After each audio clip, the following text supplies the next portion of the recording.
Welcome to our 10th annual, hi everybody.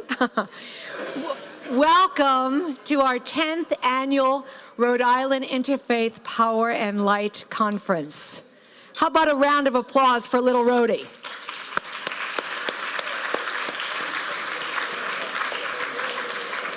Can you all hear me?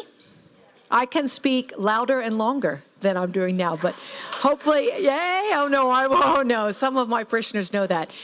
I'm Anita Schell. I am the current president of the Rhode Island Interfaith Power and Light, celebrating our 10th anniversary this evening in this wonderful conference in this beautiful venue. In a moment, our executive director will introduce the rest of our board and any of our advisory board who are here. And I hope that all of you are having a lovely evening of food and fellowship and getting ready to roll those sleeves up and work. Okay, so now you've kind of gotten that mode, but now it's time to become really energized about the work, the vital work we have to do. So a few words from the president here, and then I would like to offer an opening prayer. Thank you for going ahead and eating without grace. We did that to make it convenient for all of you, though we know our lives are not about convenience anymore.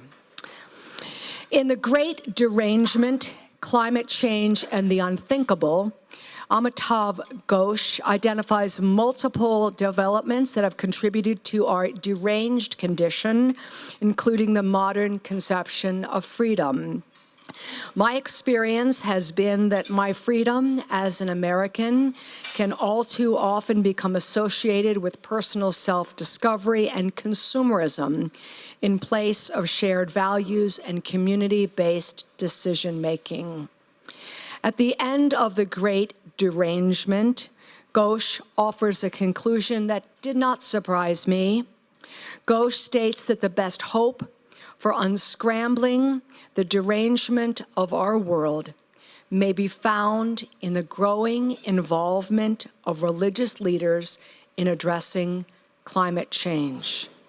Ghosh claims that political, economic, and financial institutions are ultimately powerless. They don't have the moral depth or the practical forms in place to accomplish much. Religions transcend nations and generations. They have a moral and spiritual depth and longevity that can constructively critique and skillfully redirect ways of thinking and being. In short, my brothers and sisters, religious institutions and spiritual practices make us better individuals and citizens in our community and the world. Let us pray. A prayer by Sister Miriam McGillis. Holy One, you of all names and of no name, we come into this space and time with our minds and hearts and energies aligned with you and your desire for our precious planet of life. Grant us the wisdom, the generosity of spirit, and the courage to gaze back at you through the vast revelations of yourself, imprinted in the journey of your universe and in this tiny solar system which binds us to the single web of life brought forth in Earth. May we hold no vision smaller than this revelation as we place ourselves together in search for your light in the midst of the darkness of these days. May we search for no wisdom or prosperity smaller than the unity, truth, beauty, and goodness in which the mystery of life has been granted to the single earth community. Amen. Thank you for joining us. Now please hear from Kristen Ivy Moses, our Executive Director.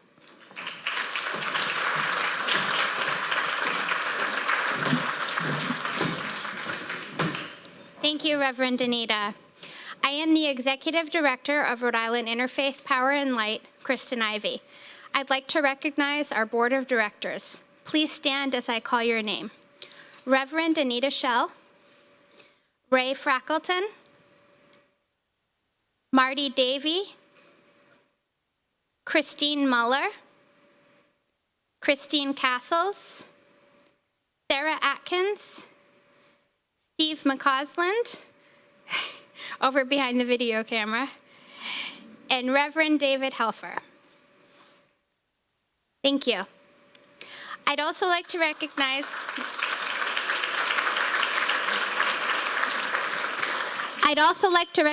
our Board of Advisors. Please stand as I call your name. Reverend Janet Cooper Nelson, Timmons Roberts, Mary Jane Sorrentino. Additional members who were unable to attend include Paul Alexander, Priscilla De La Cruz, and Seth Handy. Thank you.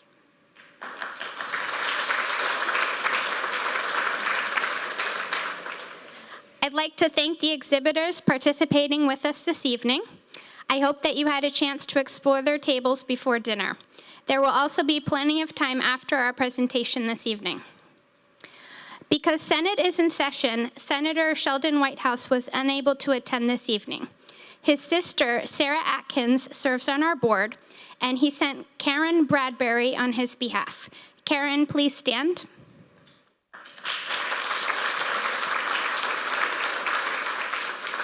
Senator Whitehouse has also sent us a special video message.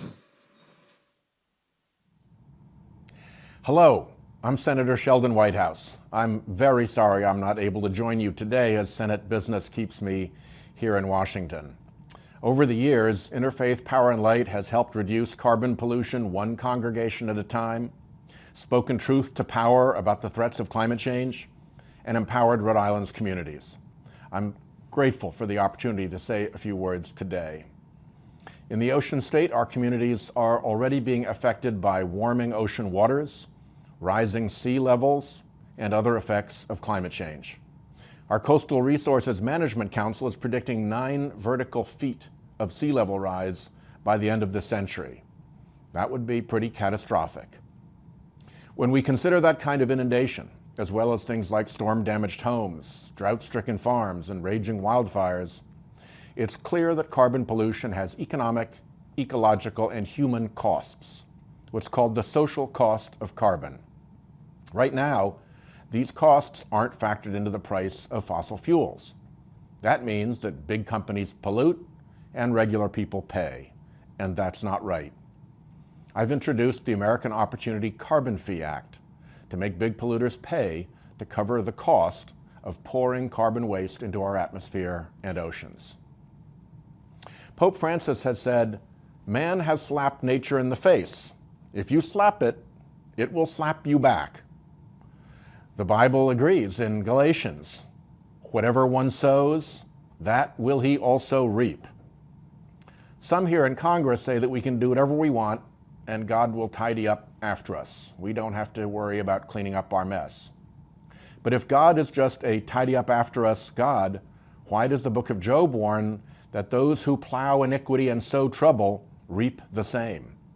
If God is not a God of consequences, why does Luke tell us, "For with the measure you use, it will be measured back to you"? And why does Proverbs tell us, "Whoever sows injustice will reap calamity"? The Bible says in Samuel, "The Lord is a God of knowledge, and by him actions are weighed." So thank you for your activism and your knowledge. Pope Francis has also noted that our common home, our Earth, is falling into serious disrepair. Things are now reaching a breaking point, he said. Humanity has disappointed God's expectations. The Earth herself, he said, groans in travail, and we are leaving to our children a world that, to use his words, is beginning to look more and more like an immense pile of filth. We are affecting our planet, and we must see it. Thessalonians says, "God considers it just to repay with affliction those who afflict. Those who sow the wind," the Bible says, "they shall reap the whirlwind." Pope Francis reminds us that we have what he called a moral responsibility. We have to take it seriously. He said, "You can see the effects of climate change, and scientists have clearly said what path we have to follow." The Pope is a scientist himself, and having heard plenty of confessions, he's also a man of the world who understands the weakness of humankind. He understands political pressures. "What you don't want to see, you don't see," he said. But he reminds us that history will judge our decisions. We'd better wise up to the message Mother Earth is conveying to us. We cannot continue to prioritize the fossil fuel industry's welfare over the health of our planet. It is, after all, the only home of tomorrow's children. That's why the work of the Interfaith Power and Light has never been more important. So thank you. Thank you for your great work. You improve the lives of so many Rhode Islanders, and I'm proud to work alongside you. Thank you, and have a wonderful conference.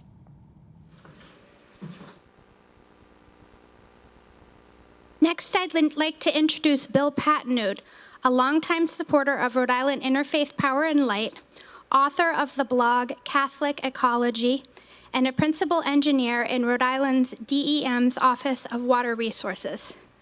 Bill is going to give us an update on what's happening within our state, most especially with the Executive Climate Change Coordination Council, chaired by Rhode Island DEM Director Janet Coit.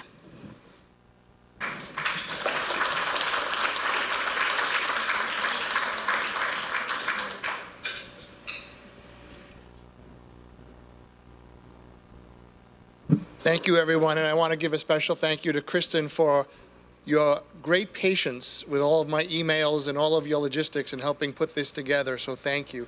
And it is so wonderful to be here, even if it's just for a few moments, to say hi. Oh, sorry.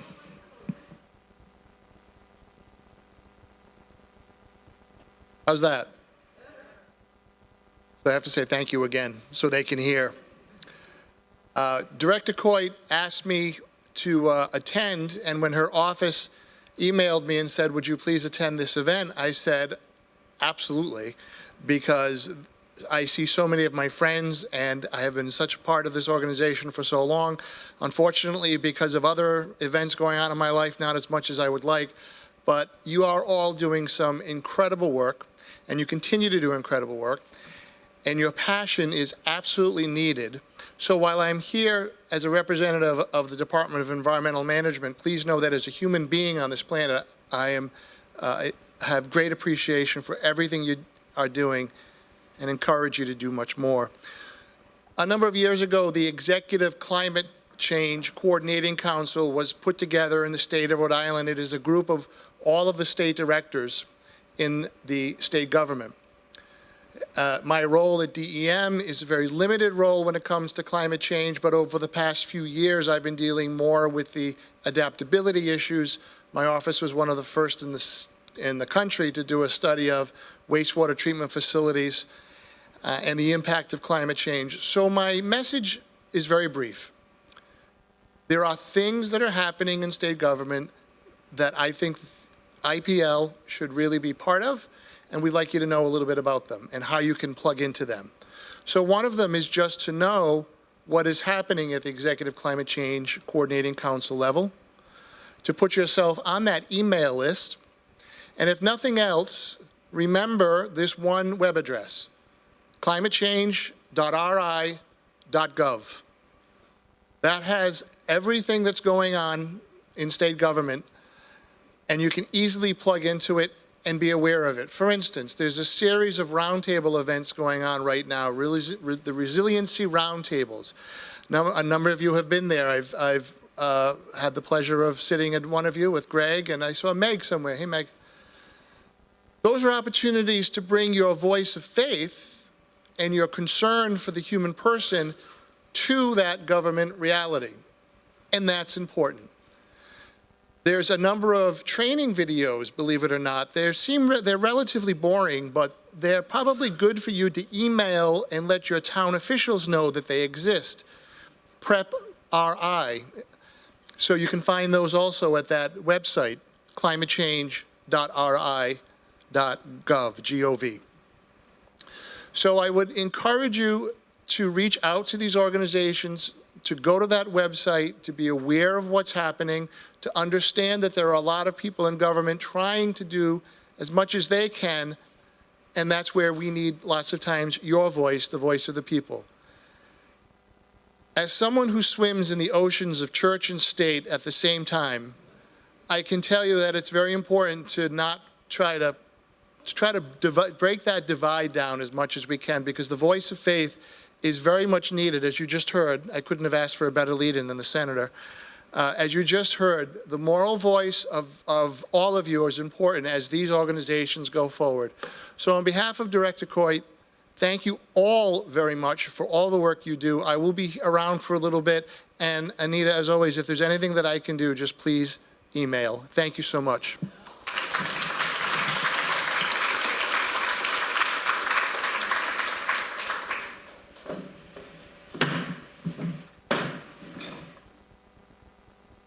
Now I'd like to introduce our featured presenters of the evening, Tim DeChristopher and Brian Cahill.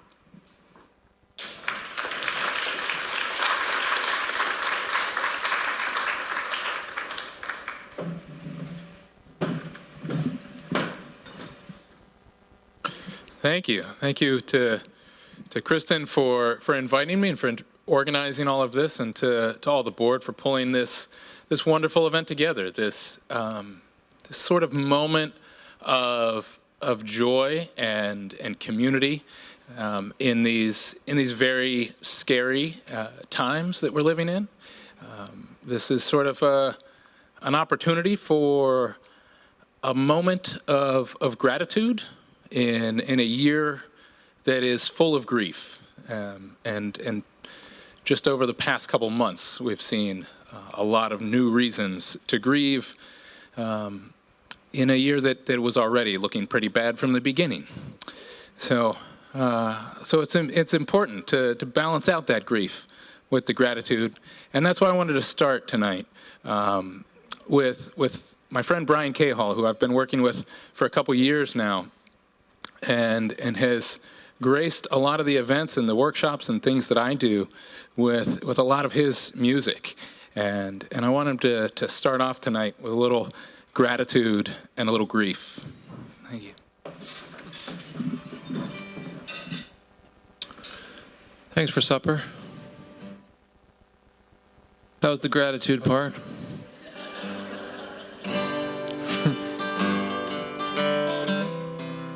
Just kidding, I'm going to play a song called Praised Be the Ragtime Band.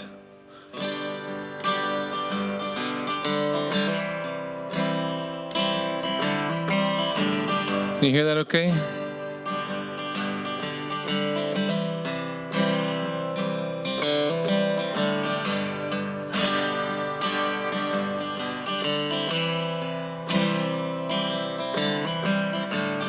Praised be the ragtime band. Praised be the rambler's thumb. Praised be the mislaid plans. Praised be the flood if it comes.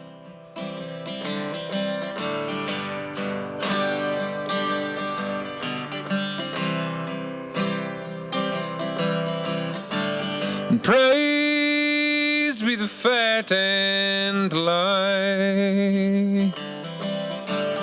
Praised be the worn out chair. Praised be the wheat and rye. Praised be the spiral stair.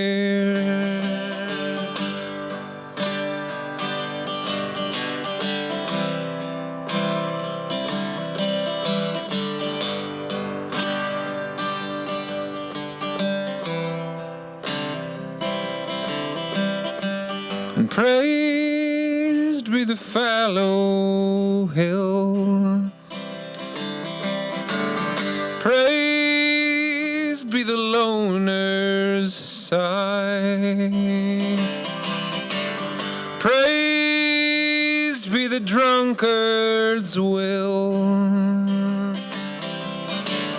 Praised be the laugh line.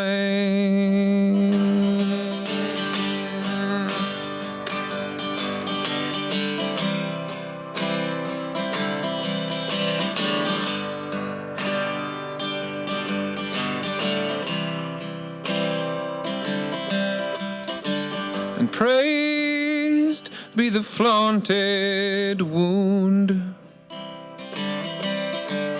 Praised be the letter sent. Praised be the next new moon. And praised be the dove's lament. They asked the poet once, do you believe in miracles? And he did reply with this: that's all there is.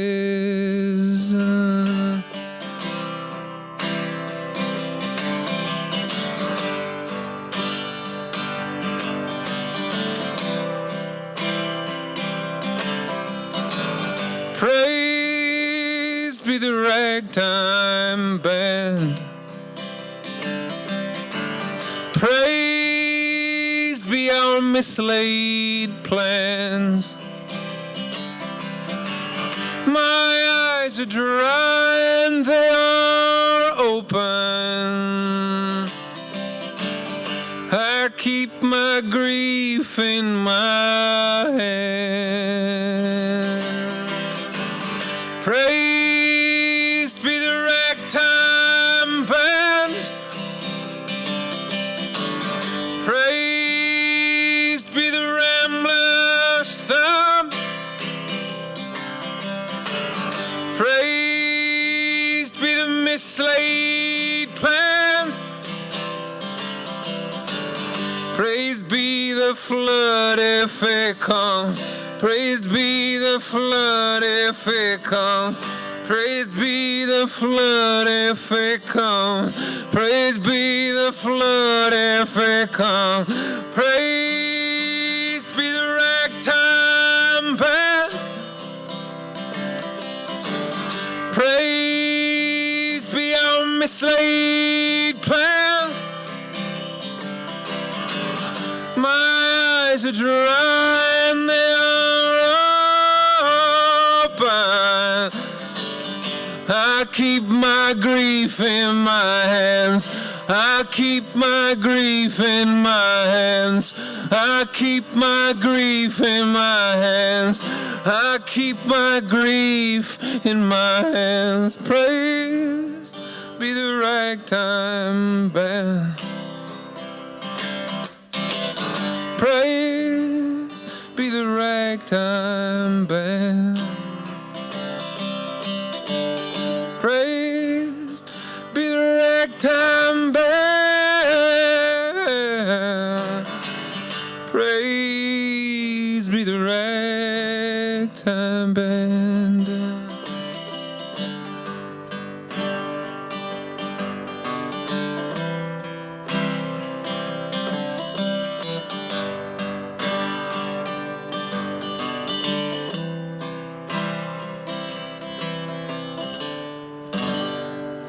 Thank you. Thank you.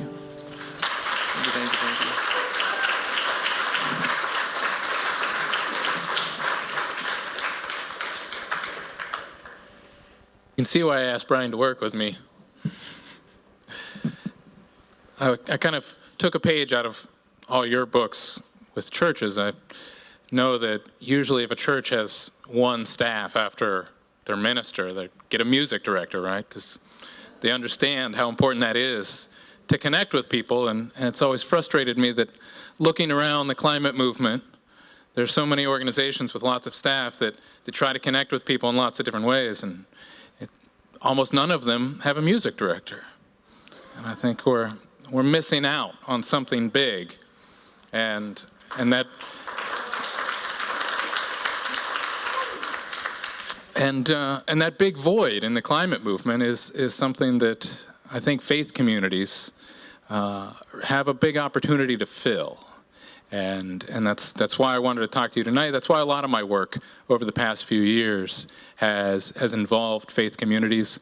It's part of why I went to divinity school a few years ago, and have made that more and more a part of my work.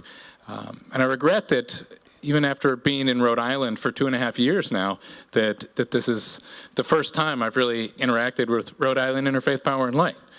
So I apologize for being so slow to get involved and get engaged with all the great work that I know all of you are doing.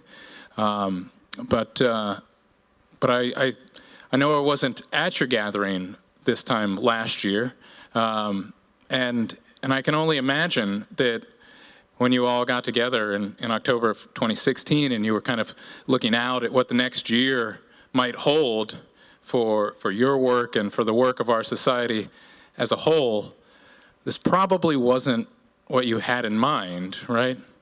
You might not have envisioned this path that we've been going down for the past year of that seems to have brought out the worst in our society and the worst elements of our humanity have been on display with hatred and racism and patriarchy and misogyny and outright violence, and some of the worst impacts of our own choices that we've been making for decades now in this country and around the world, as we've been seeing with hurricanes and wildfires at an unprecedented level. And we're dealing with a lot of impacts that are already beginning to earn the moniker of unthinkable. When we're looking at those wildfires in California, when we look at the devastation in Puerto Rico, when we look at that 60 inches of rain that they had in Houston, that's still, even now, a couple months after that 60 inches of rain fell, it's still hard to even comprehend that, of what that would look like, of 60 inches of rain, even as we have plenty of videos to show us. And as a commentary I read last week pointed out, that it's not actually accurate to call this the new normal that we're in right now. Because this is only the beginning. Because we know that even if we were doing all the things we should be doing to appropriately address the climate crisis, that there's a 30 to 40 year time lag between emissions and impacts. And we've already committed to far more warming and far more catastrophic impacts than we're seeing right now. So this isn't the new normal. This is the beginning of something that's likely to get a lot worse. And if what we're seeing right now is unthinkable, surely those impacts over the next decades and the next century are genuinely unthinkable. And I was glad that Anita opened us up tonight with that quote from Amitav Ghosh from his book, The Great Derangement, the subtitle of which is Climate Change and the Unthinkable. And I actually borrowed that from Ghosh and entitled my master's thesis at Harvard Divinity School, The Unthinkable. Because I think it is such an important frame for where we're at this time and for what our challenge is, not only as a climate movement, but as human beings at this time in human history. That our challenge is to grapple with that unthinkable reality that we are faced with. The unthinkable scale, the unthinkable and unprecedented things that we are witnessing and that we will witness, the unthinkable suffering, the unthinkable losses, the unthinkable new world that we will have to create in the ashes of this one, the unthinkable new ways to progress, the unthinkable new ways to base our economy off of something other than fossil fuels and endless consumer consumption. Those things really test our ability to wrap our minds fully around them. And the reason I borrowed that term from Ghosh is that I think in some ways these things are actually unthinkable, that it's not actually just a figure of speech that we say, like, oh, this is really hard to think about, and we really need to think harder to understand this, and we need to think harder to get our minds to really firmly grasp this reality that we're facing. I think it might actually be unthinkable. It might be beyond our ability to wrap our minds all the way around it and firmly grasp it and control it the way we like to control information in our minds. And this might be a realm of unthinkability that we might have to just have a relationship with, in which we're not in control of that situation. And so that's why I feel like this moment that we are in right now so desperately calls for leadership from our faith communities. That we need faith leaders and faith communities to not just join the climate movement, to not just get on board and do the things that the climate movement is already doing, and not just like use your resources and your organizing that you've been doing for a long time and apply it to the strategies and tactics that the climate movement is already doing. I think we need faith communities to step into that territory of the unthinkable here, and not just as more bodies and more resources into the same old strategies. We need you to step in as faith communities and as faith leaders, as people of faith, to bring your leadership of how we can hold that unthinkable, of how we can not just run away from the despair, not just cling to some sort of false optimism about how maybe things could be okay, about how we can subtly deny the realities that we're facing and the inevitable catastrophes of climate change, not just fend those off, but to actually hold them and all the suffering that they entail, to grieve for the things that we're losing right now, to grieve for the things that will be lost, and yet keep acting, keep holding on to a hope that's not rooted in optimism, but to build a hope that is rooted in faith, in faithfulness to each other, in faithfulness to the gratitude for the world that we have and that is worth fighting for. That's the kind of leadership that I think we need from faith communities, and it's part of what people have always turned to faith communities for. And that's why I think our faith leaders have so much to offer right now. A big part of my work and my thinking at Harvard there was about how this challenge of dealing fully with the climate crisis is in some way related to the challenge of accepting our own mortality.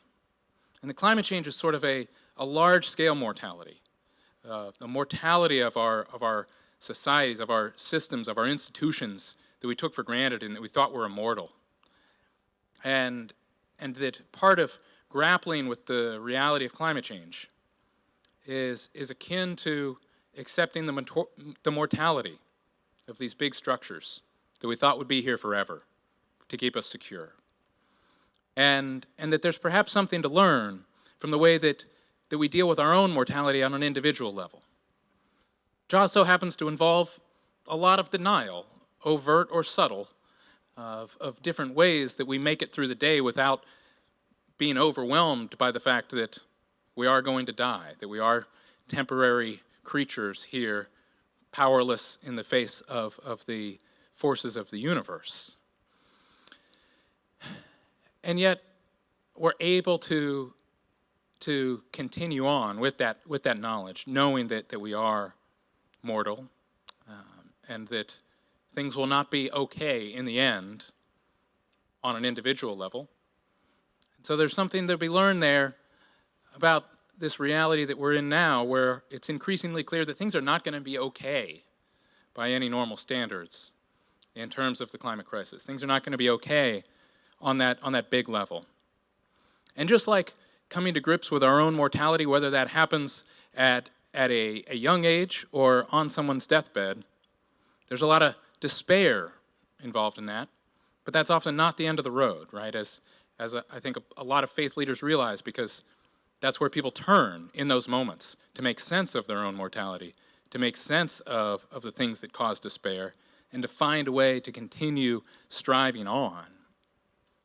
And I think the other thing that is found when people do turn to their faith communities and their faith leaders in those times of despair, in those times of trying to find meaning in what seems like a hopeless situation of their death or the death of a loved one's, that it's not all darkness and sadness and grief there.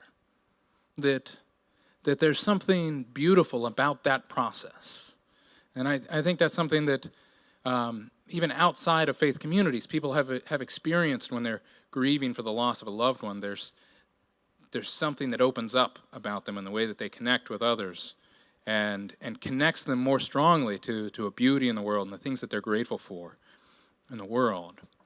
And that, again, is one of the reasons why I work with Brian, because a lot of his songs that he's written grapple with those feelings of despair, and grapple with some of the hardest things about the human experience, some of the ugliest things about our own society, some of the poor choices and the ugliness of racism and that sort of thing in our society. And as you could tell in his opening song, he expresses it with such beauty. And I remember I was driving one time with a friend, and I put on one of Brian's songs that's actually called Sad Songs, and she said, "Oh, your music is so depressing." And I was actually surprised by that. Even though the song was called Sad Songs, I had never actually thought of it in that way, because for me, there's something about music that when it looks at some of those hardest parts of the human experience, some of the saddest, most sorrowful parts of the human experience, and turns it into something beautiful, that therein lies the hope of our humanity. Not that it's not a hope that things will be okay. It's not a hope that we will avoid the sadness and the suffering. It's a hope rooted in our ability to face the hardest truths that are out there, to face the deepest pain and the deepest sorrow, and to turn it into something beautiful. That's what a lot of our religious ceremonies and grieving ceremonies do. That looks at this hardest part of the human experience and turns it into something beautiful. And so I'd like Brian to come up and play that song, or sing that song, Sad Songs. And I know he's heard me tell that story about being in the car ride and playing this before. I don't know that I ever told Brian, though, that car ride was when we were driving away from Pine Ridge Reservation in South Dakota, the Lakota Sioux Reservation, which in some ways embodies that experience of folks who are every day faced with some of the most extreme suffering in our society. It's a reservation where the average life expectancy for a male is 45, and yet through their faith, they're able to cling to a really beautiful hope and perseverance. I think there's a lot to be learned from that. So without further ado, I'll let Brian sing. This is an a cappella tune, as a matter of fact. Play me a sad song, play me a sad song, long as history lingers on, said the wise one who kept the flame, son. We shall sing these sad songs. Oh, they built walls around Atlantis. When the storm made landfall, they had to stay. But with memory, coastline receding, ain't it just simpler to swim away? I never knew him who drowned in waiting. For his fate no blame can lie with me. So why do I plead to be forgiven? So many miles from the encroaching sea. People rise up, empires falling. All that lives will come to decay. But the wind knows, can you feel it? Something new blows in this way. Play me a sad song, play me a sad song. If you're asking, I don't know.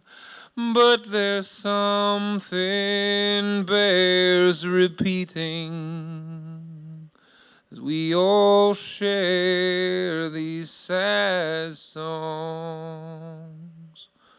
We all share these sad songs.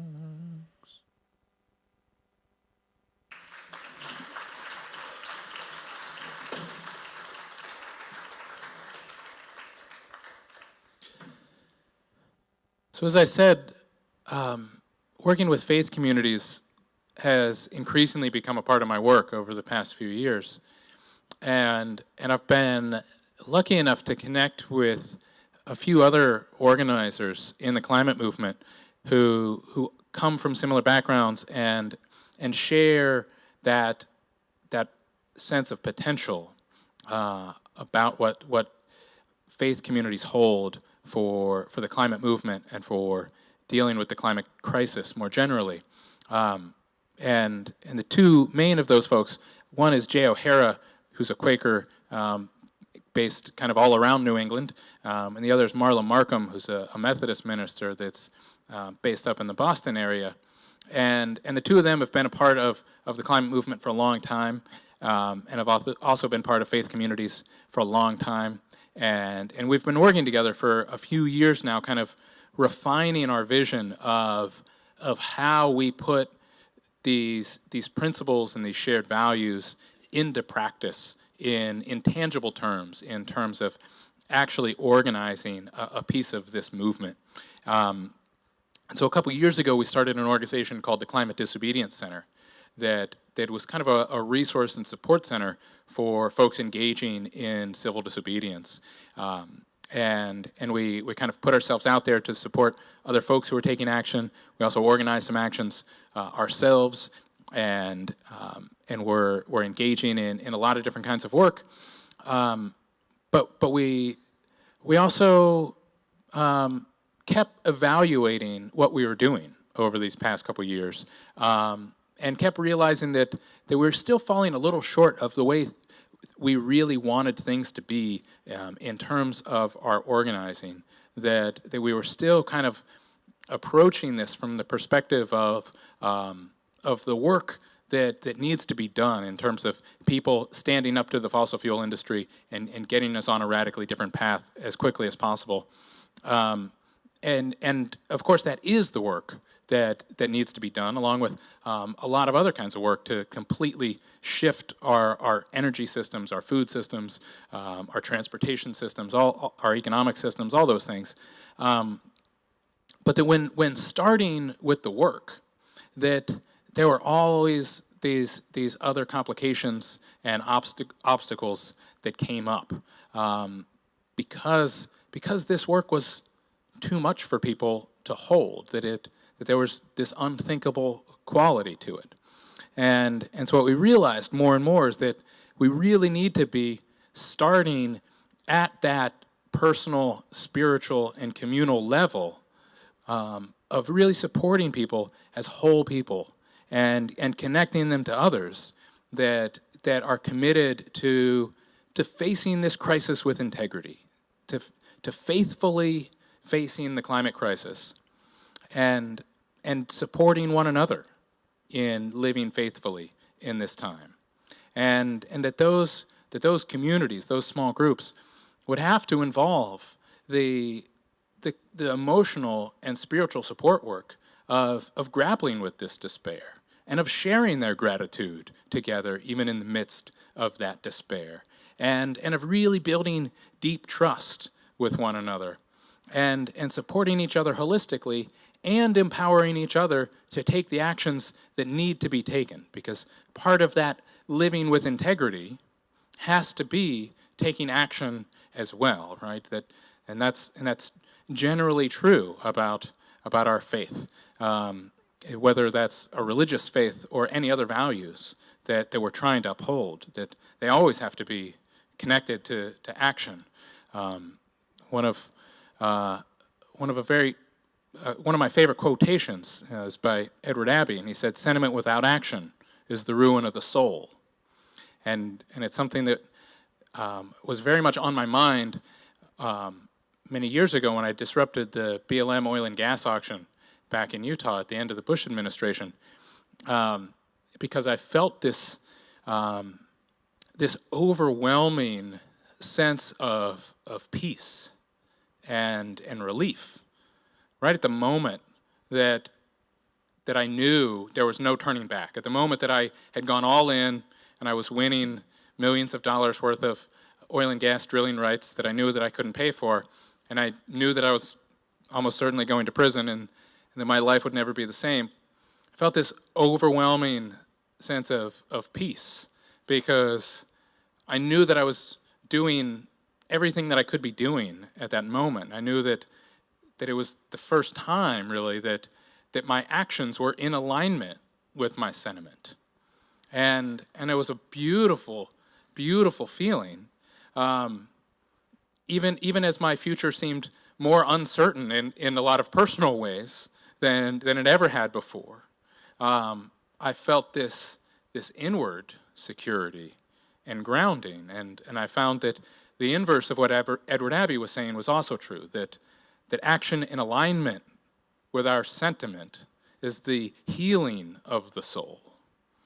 And so that's really the approach that we're trying to take with the Climate Disobedience Center, is building these small groups where people can find the holistic support that they need, the spiritual grounding that they need, as well as the action that they need in order to maintain that integrity of being a person in this time of crisis.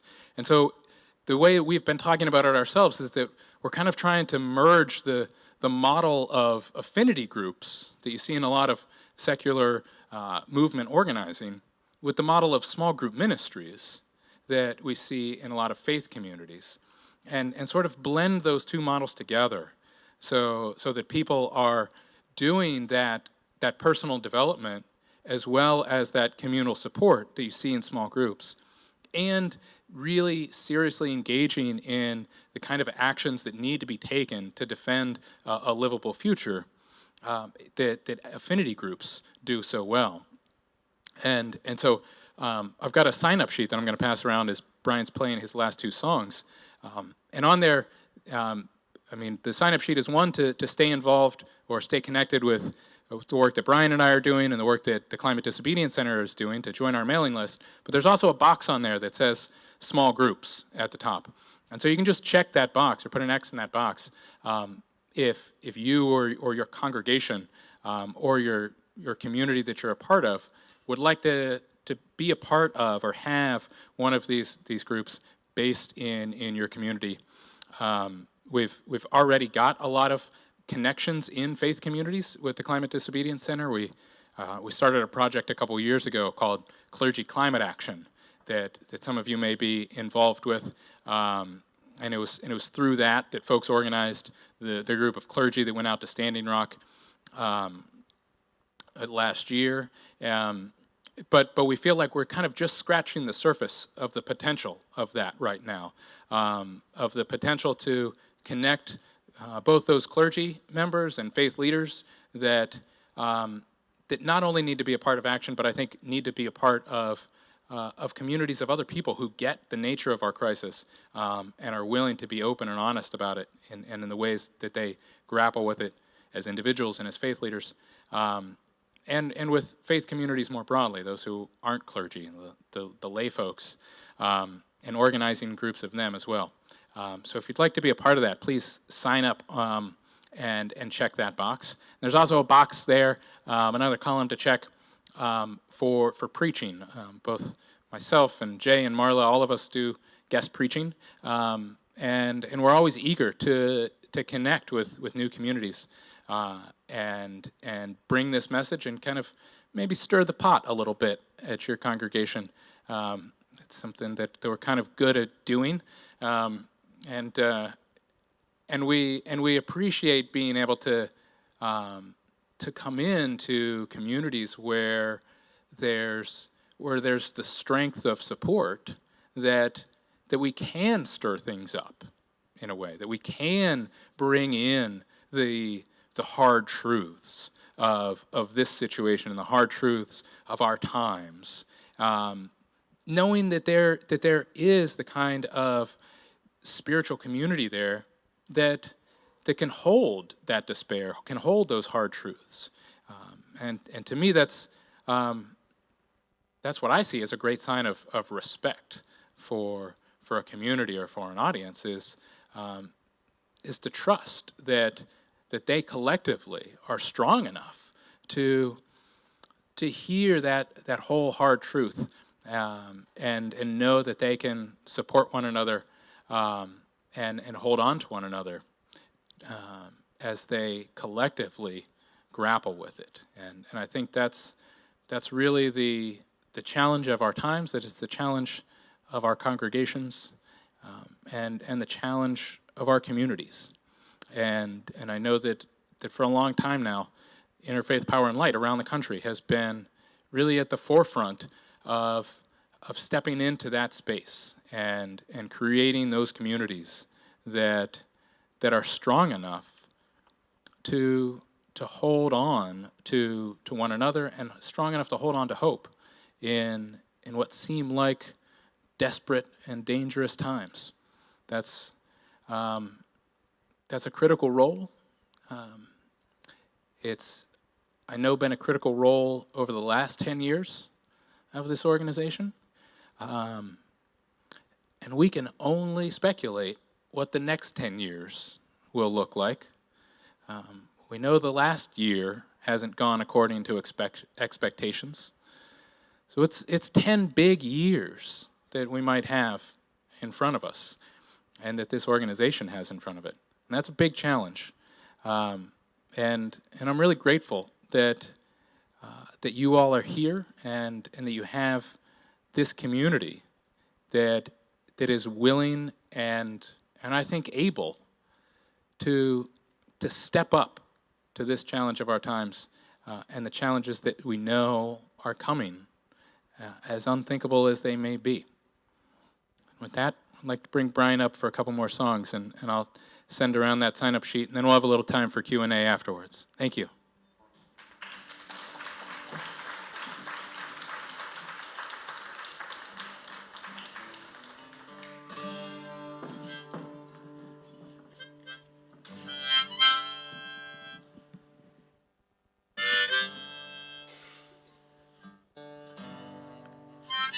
It's a true story.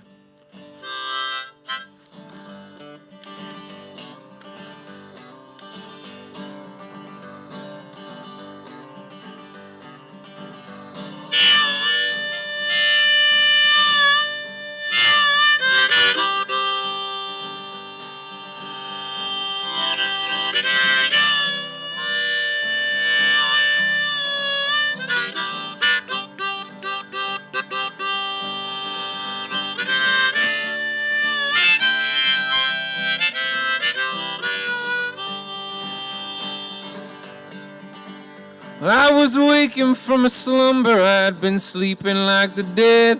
I had stars inside my vision and a pounding in my head. I was hungry and I was aching and my brain was full of fuzz. But worst of all, I just could not remember who I was. I rubbed my eyes and wondered how it was I came to sleep on a rock-hard, dusty mattress in the middle of the street. I believe I caught amnesia, but the details have slipped my mind. There must have been some warfare, some mayhem of some kind. I laid out on the asphalt, I was trying to recollect, but all that I could picture was this mean old architect. And I heard the horns a blaring, and I heard the tires scream. Folks were yelling, get a move on, can't you see the light is green? Now I struggled for my bearings and to catch a breath or two. The road sign up above me said Battleground Avenue. I stared at it and scratched my head till I seen this passing man. I said, sir, could you please help me to remember where I am? He just laughed and shook his head, said, son, just look around. There's a battleground in every American town. You might notice this song is full of a few language tests. It's to make sure we're welded together as a solid unit. If you laugh, you pass. I was needing help real bad, so I found a shopping strip. Some kids were out there smoking, talking sharp and looking hip. I asked to bum a cigarette and all of them refused. Said we don't tolerate no leeches, man. Ain't you heard the news? I said, well, then where can I catch a bus? I got to Rome. Said I've been here since the cows left, and they ain't ever coming home. Now the voice inside my belly told me first things must be first. So I scrambled for some sustenance, or things could get much worse. I hopped into a cafe, crazy neon sign aglow. Said open 24 hours, but not all in a row. The waitress said we close and all I got to serve you, hun, is a bowl of roof-tar gumbo and a side of Orwell's tongue. Now I went outside to vomit in between the yellow lines, but I was rudely interrupted by this posted self-help sign. Said, did you wake this morning in a storm of mystery? If so, come on in, have a talk with the doc of history. By the time I found the address, I was bordering on tears, and I sat inside that waiting room for 15,000 years. The doctor showed me diagrams, and he said, as you can see, history is a disease that afflicts the memories. He asked me for my birthday, and I told him 1984. He said, well, there's your problem. It's in the stars. There ain't no cure. And as the session ended, I was filled with grief and shame. And the doc said, let's get started now. First tell me what's your name. I ran out of that man's office about as fast as I could. Outside, bushes were burning, but they didn't talk too good. I was dying for some rest. I couldn't take the pace no more.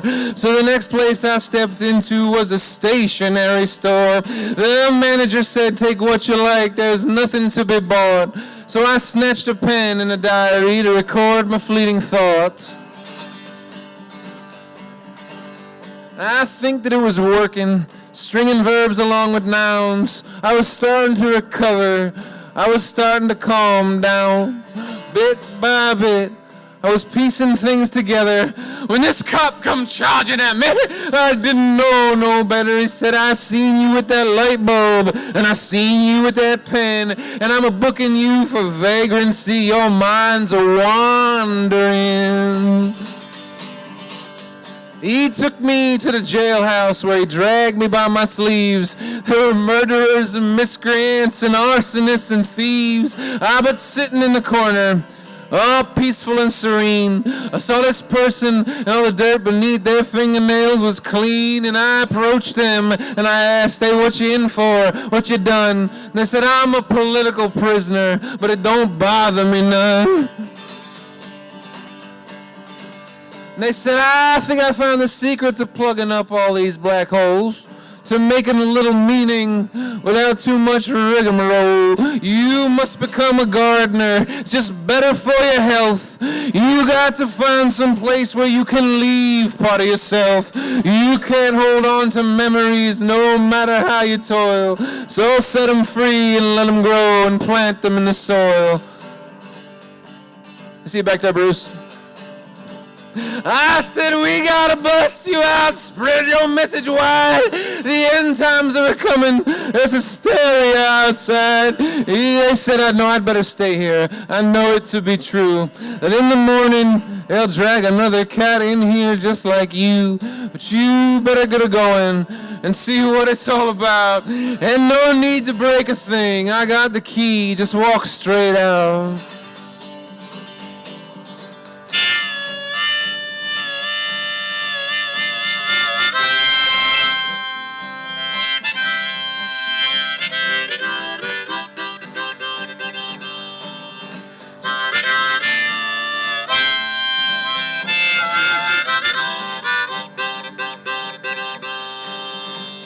So I guess I will be sticking around this here battleground land, and I'll build a little space that's worth giving a damn. Oh, the architect's still threatening to undo all I've done. I'm sure I'd find the same thing if I were to run. And I know it might sound strange, but it helps to think this way. There's probably a tomorrow, but there ain't no yesterday.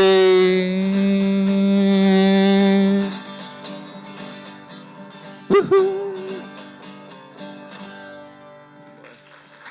Thank you.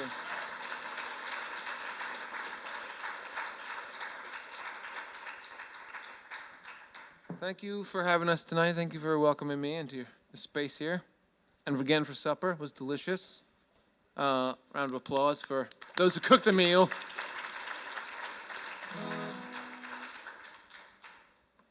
Got one more before we go. You're going to answer some questions here? Some of you might know this one. You should sing along if you do.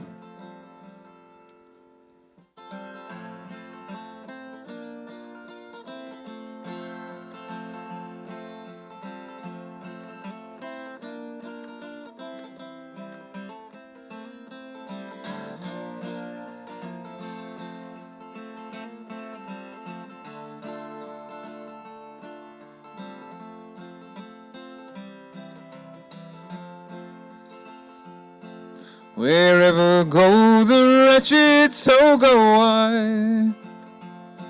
Wherever go the beaten and despised, whose beds are made of rubble, who war has horrified. Wherever go the wretched, so go I. And wherever go the thirsty, so go I. Wherever go the parched, unsatisfied, where whose oases are barren, whose springs have all run dry. Wherever go the thirsty, so go I. And wherever go the stricken, so go I. Those wounded in the flesh or in the mind, where illness is the order and death is always nigh. Wherever go the stricken, so go I.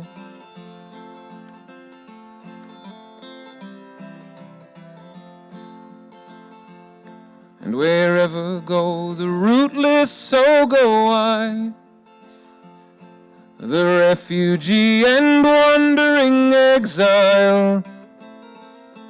Wherever legs are weary from endless dreadful miles, wherever go the rootless, so go I. And wherever go the shackled, so go I.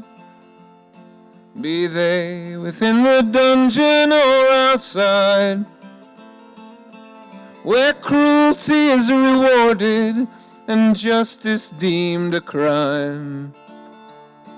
Wherever go the shackled, so go I. And wherever go the naked, so go I. The cold and unprotected and defiled, where openness is shameful and truth undignified. Wherever go the naked, so go I.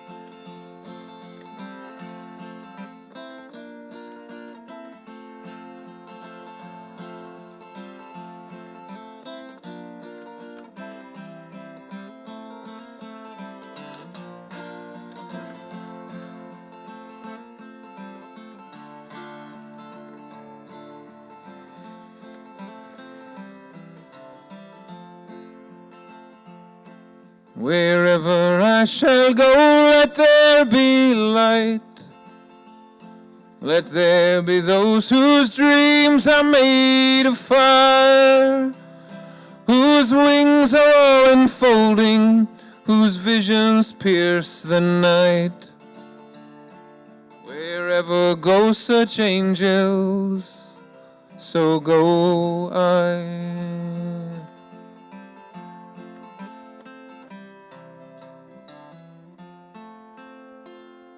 Thank you so much.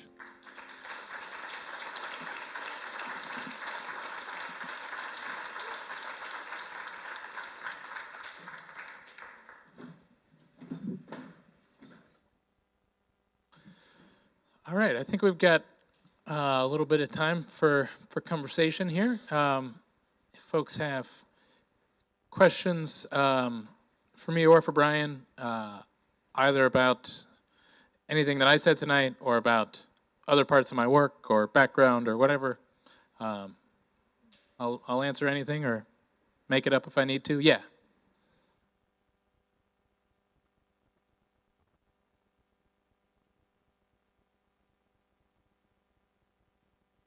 The question was, what shaped me as a youth to have such passion for justice?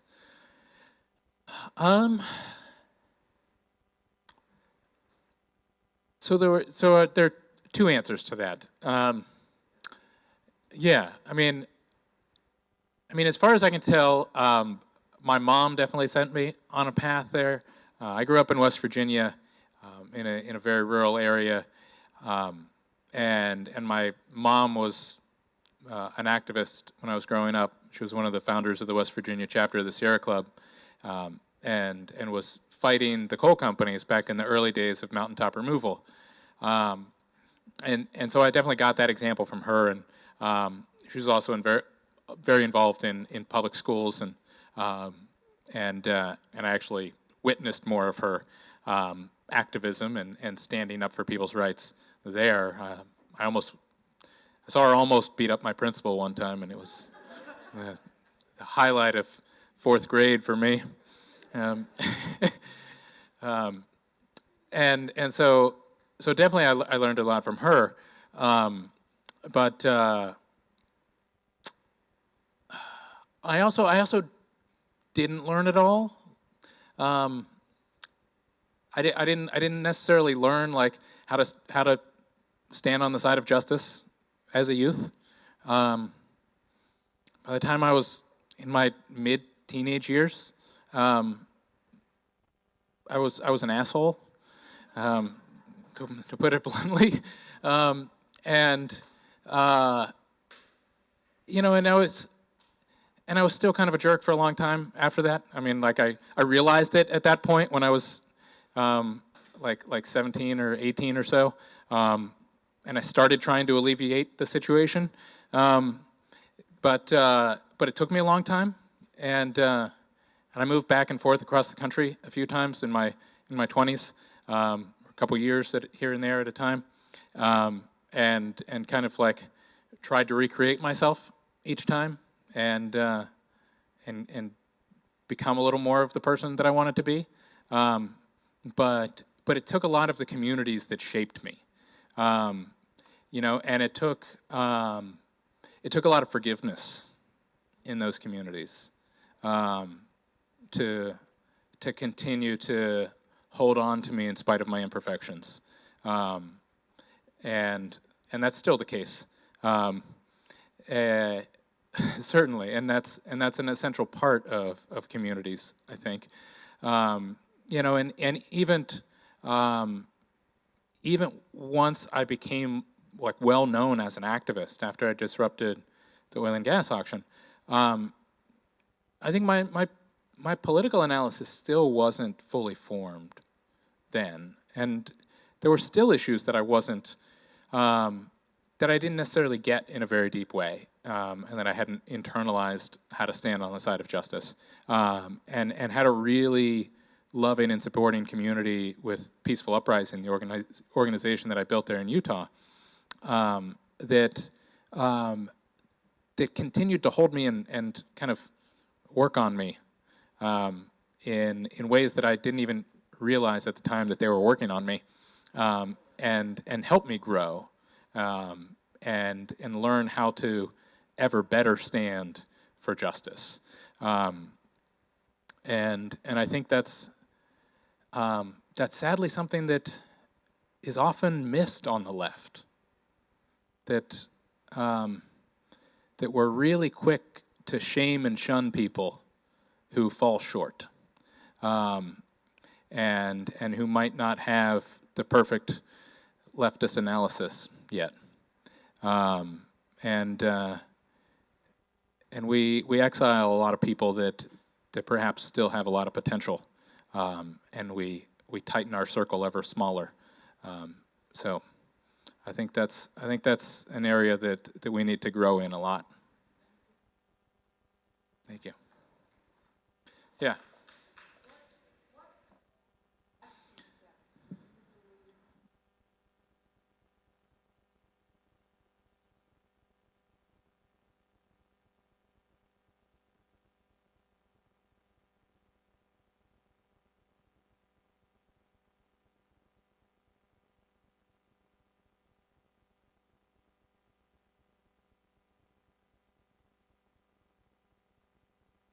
So the question was what action steps are possible from churches? Bold action steps. What bold action steps are possible? And there are a lot. There are a lot of churches that are doing a lot of bold action steps. And I was a part of one of those congregations in Utah, with my Unitarian Universalist congregation in Salt Lake City, that did a lot of bold activism, not just on climate change, but on a whole host of progressive issues. And it was really at the center of a lot of organizing there. And they would organize rallies. They would be very bold in their public statements, and in what they stood up for.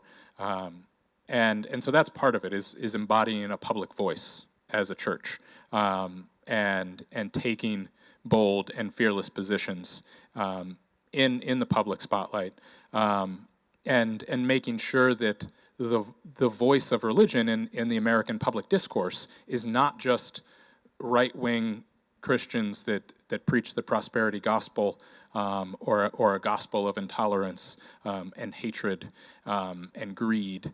But that there is a real progressive voice for religion in the public discourse. So that, I think, is like an essential responsibility of a church, is to embody that public voice in a bold way. And And then there are a lot of actions that can be done on top of that, and that might be like, having a direct action affinity group in your congregation that is actually engaging in campaigns like, there has been a lot of direct action and rallies and that sort of thing about the proposed Burrillville power plant here in Rhode Island, and I know that there's been a lot of involvement and leadership from the religious community and folks who have engaged in civil disobedience, in their clerical collars, and so that's definitely a powerful witness there, and if that power plant proposal gets green-lighted by the state, there will be a tremendous amount of civil disobedience that happens of folks standing in the way of the construction of that. I will be a part of that, and I hope that a lot of your congregations will as well. And it doesn't mean that the church as a body needs to necessarily endorse that, or that any organization needs to endorse that. But you can do a lot to support the people that are, and to help organize the people that are. And so that's essential. But I also think it's bold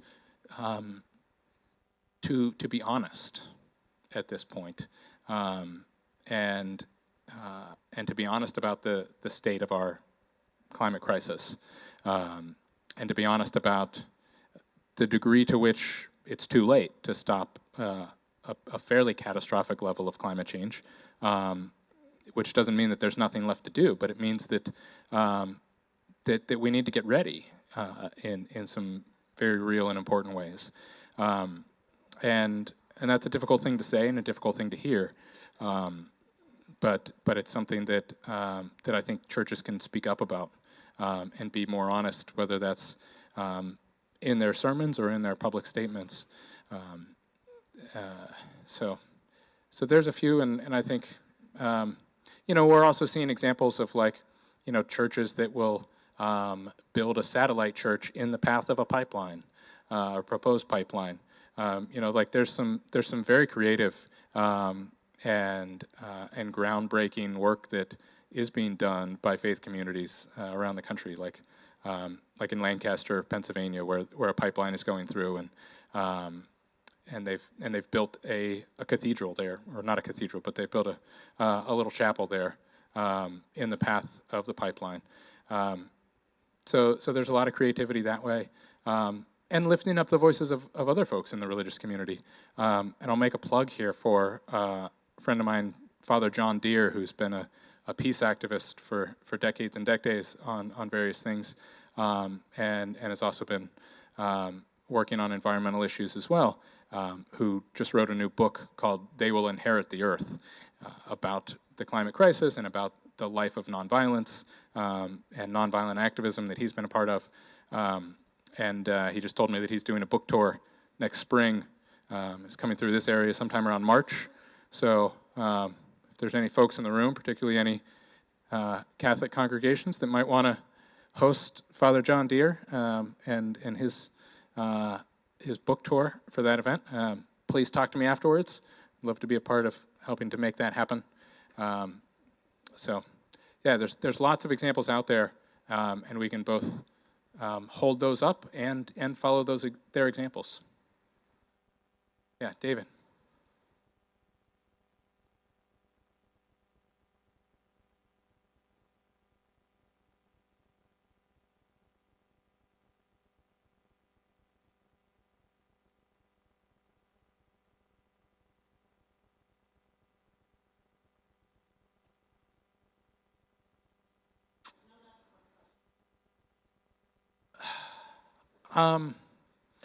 Yeah, the question was how do we make this movement not so white?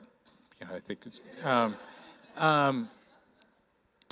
so I think that's a question on a lot of people's minds in the climate movement, and has been a topic of a lot of discussion and a lot of effort.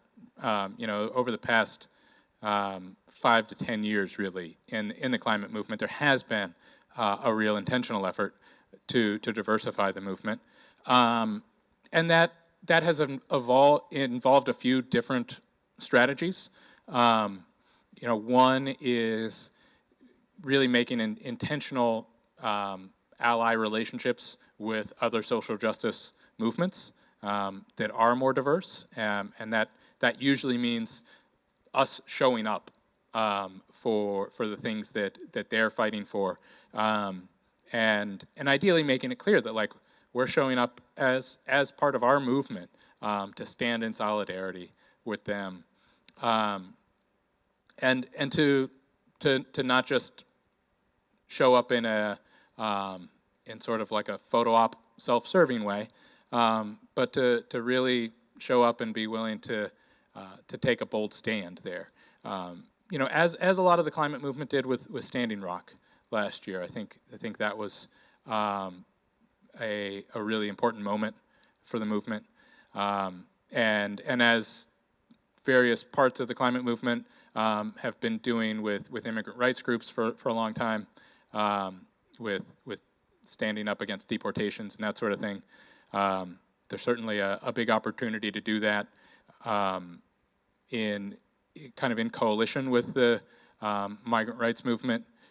If the border wall actually goes ahead with the first section that they've green lighted in San Diego, the one little section that there's actually funding for, that the Department of Homeland Security waived something like 27 different environmental laws in order to build this wall, a wall that will keep out people fleeing from climate catastrophes and people fleeing from areas that are made unlivable because of climate change, and also because of our foreign policy and that sort of thing.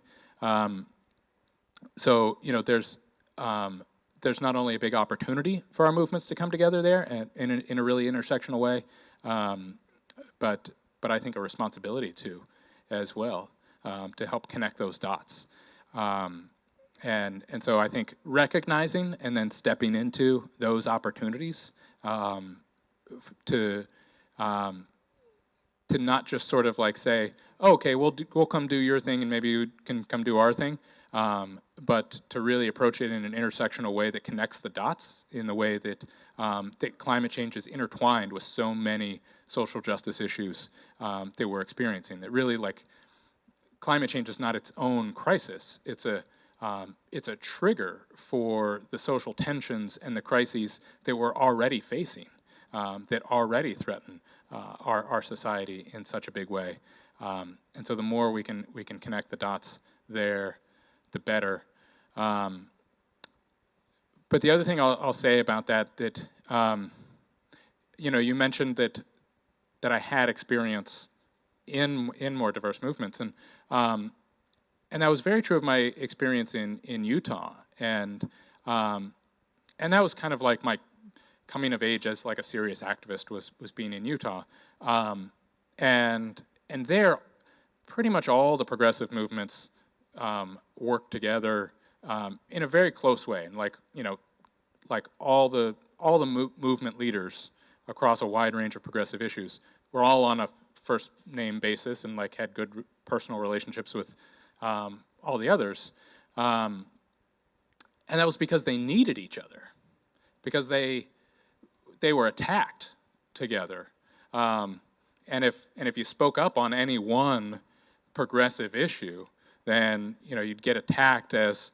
well, then it must be because you're a gay socialist, whatever, tree hugging, blah blah blah blah blah. You get labeled as all of them, and so the movements all understood that they had to stand together because they were being attacked together, and there was a very real, felt sense among progressives in that sea of far right conservatives that if we wanted rights, we had to fight for them.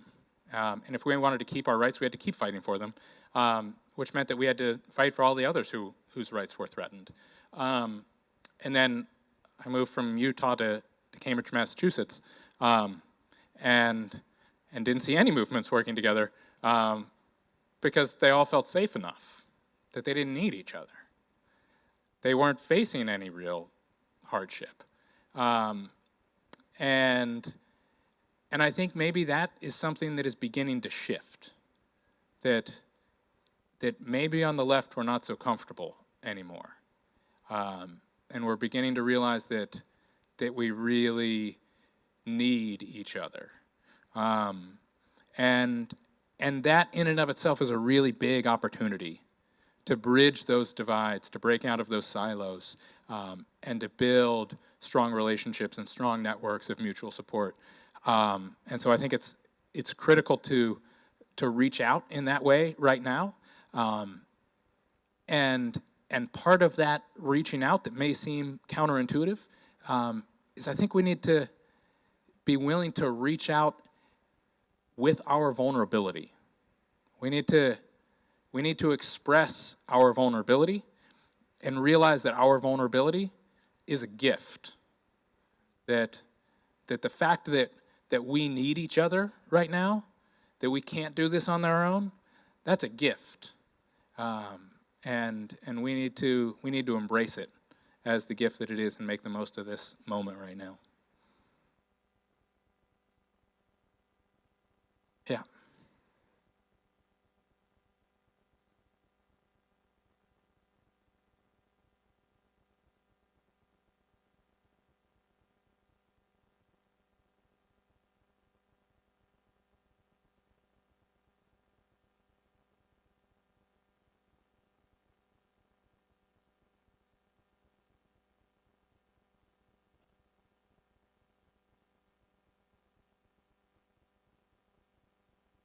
Yeah. Yeah, so the question was there anything from my time working as a chaplain in Miriam Hospital, but in other hospitals as well, this spring, is there anything alive from that experience or that I learned from that experience that translate into this part of my work? And very much so. I mean, as I mentioned in my talk, my thesis kind of evolved around how our grappling with our own mortality is connected to our grappling with the climate crisis. And so certainly I gained a lot of insight from being a hospital chaplain into how people do grapple with their own mortality. But one of the things that really stuck out to me that kind of reinforced something that I already felt was the critical importance of gratitude in facing despair. I think there was a wide range of responses that I saw of how people reacted to very bad news about themselves or about loved ones. There's so one, it certainly showed me that there's not just one way that people react to hardship and hard times. Which gives me the confidence to dismiss a lot of the expert advice about climate communications from very limited psychological studies that say you should always be positive. Because when people hear bad news, they shut down, they're paralyzed, and they don't do anything ever again.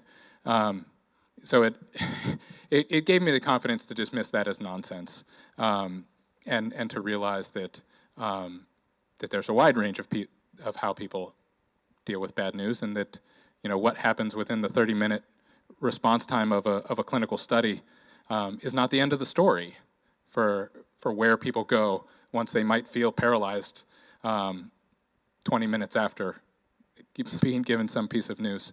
But I think among those diverse reactions and the diverse things that folks wanted to talk about when I would be in their hospital rooms, the three big things that I saw from folks were loneliness, shame, and gratitude.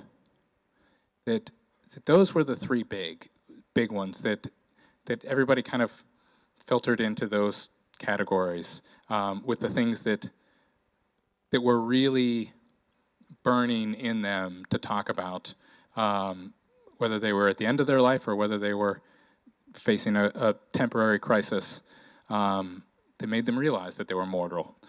And I think those are also big parts of this work of dealing with climate change, that people need to have a real sense of connection, that everyone is feeling lonely and oftentimes crazy, trying to grapple with this unthinkable crisis on their own. Like, everyone is feeling inadequate when they're not talking about it with each other, and like they're not talking about their fears or their despair or their anxiety or whatever that may be. So everybody's feeling that loneliness and needs a sense of connection there. And people are also feeling a sense of shame, I think, as well, because we know that we caused this crisis, and that that we continue to fail to adequately address it. And we know that even in the little things that we do, even as we try to be as responsible as that we can, that we continue to exacerbate it. And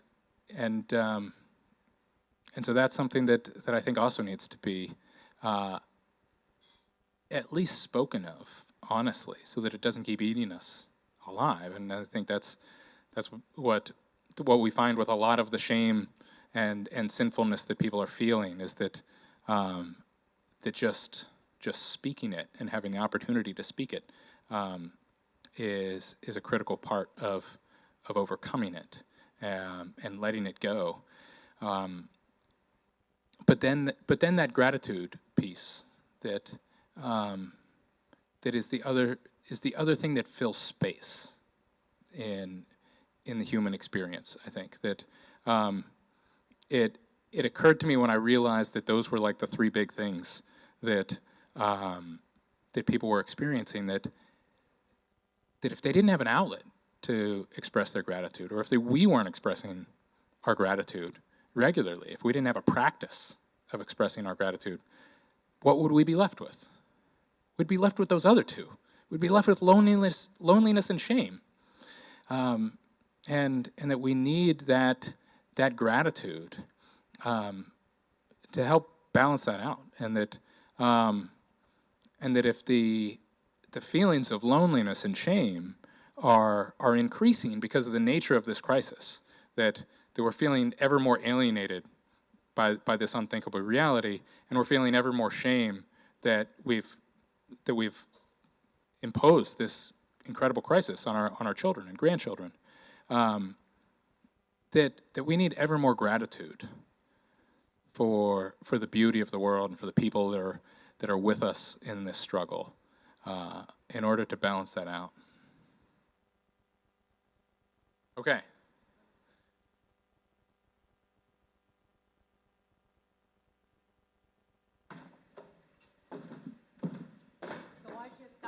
I just got the hi sign from Kristen Ivy saying that we're watching the clock here. We have about a couple more things to do. We want to say thank you. We want to pray.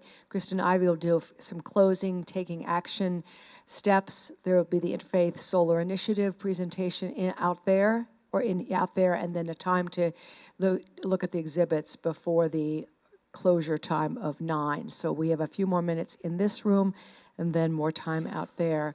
But I wasn't trying to cut you off, but that was just, we got to end on gratitude. Okay. So, but you stay right here, and I want to, on behalf of Interfaith Power and Light, and particularly Kristen Ivy Moses, our executive director, who, it was her idea to get you, Tim, and she put all this together. So to thank both Kristen Ivy, thank you, and also,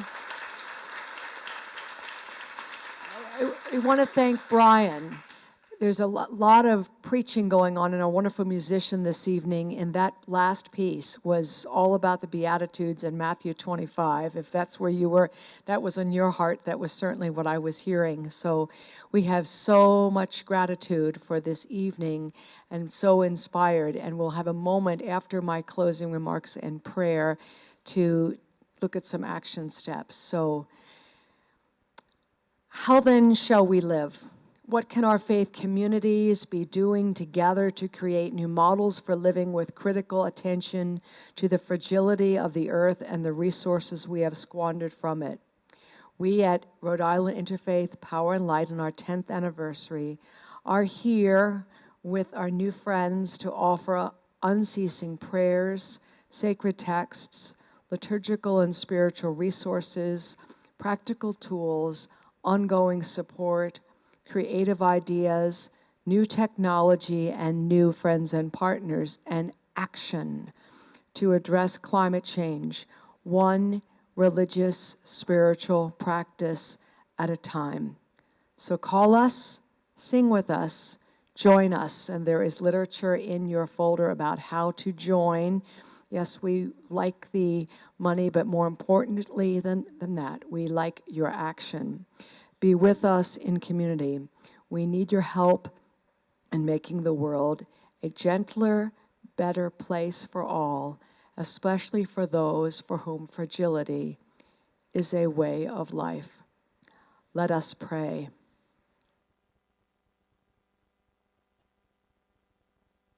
A prayer in tribute to Majora Carter.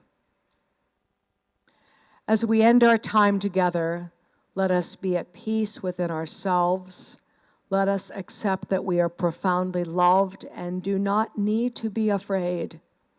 Let us be aware of the source of being that is common to all our lives.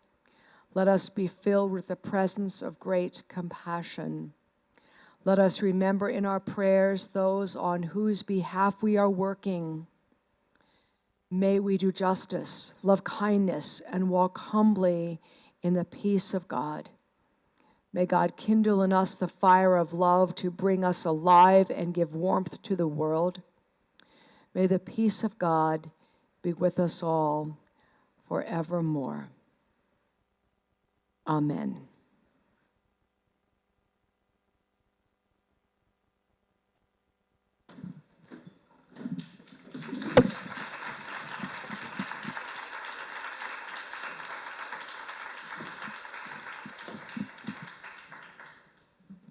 Thank you, Reverend Anita, and thank you, Tim and Brian, for your motivating words. Brian is currently recording his first studio album that will be available early next year. You can learn more at briancahill.com. If you didn't have a chance to sign up for Tim's mailing list that was going around the room, we'll leave it at the registration table out front. Now I'd like to invite everyone to take climate action of your own, right here in this building. If you'd like to learn more about having solar panels installed on your home, I invite you to stay in this room for a presentation on our Interfaith Solar Initiative. If you already have solar, I invite you to head back out to the glass fishbowl room, which we were in earlier, and explore our exhibitor tables further. You can address social justice issues right here in Providence by visiting the No LNG in PVD table. Please take the pumpkins home. They're sugar pumpkins, so they're perfect for eating, and they make lovely fall decorations. I don't want to have to bring them all home. When you are ready to leave tonight after you visited the exhibitor tables, please put your name tags in the basket on the registration table so we can reuse them for future events. Thank you for joining us this evening.